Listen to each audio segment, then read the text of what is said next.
The UK has halted negotiations for a free trade agreement with Israel and summoned the Israeli ambassador to the Foreign Office, Foreign Secretary David Lammy announced today, citing Israel's ongoing military operations and humanitarian aid blockade in Gaza as morally wrong and unjustifiable. The decision comes amid Israel's 11-week blockade of Gaza, which Lammy called cruel, while ignoring the complex security threats Israel faces from Hamas and other terror groups. The UK also slapped sanctions on Israeli settler outposts in the West Bank, targeting what Lammy called settler violence, but which supporters of Israel argue is a legitimate response to Palestinian aggression. As the Prime Minister and fellow leaders said yesterday, we cannot stand by in the face of this new deterioration. It is incompatible with the principles that underpin our bilateral relationship, rejected by members across this House, and frankly, it's an affront to the values of the British people. Therefore, today, I'm announcing that we have suspended negotiations with this Israeli government on a new free trade agreement. We will be reviewing cooperation with them under the 2030 bilateral roadmap. The Netanyahu's government's actions have made this necessary, Madam Deputy Speaker. Today, my honourable friend, the Minister for the Middle East, is summoning the Israeli ambassador to the Foreign Office to convey this message. I say now to the people of Israel,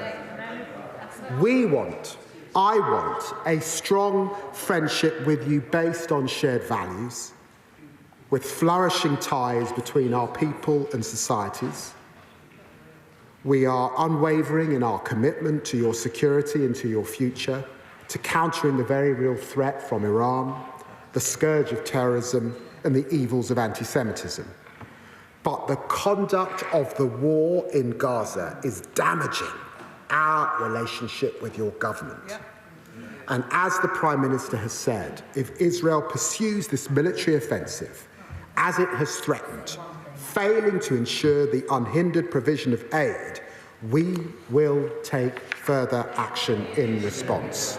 Israel's foreign ministry fired back, noting the trade talks were already deadlocked under Labour's watch and accusing the UK of sabotaging its own economy to appease domestic anti-Israel factions. This is about Starmer's political survival, not principle, an Israeli official quipped.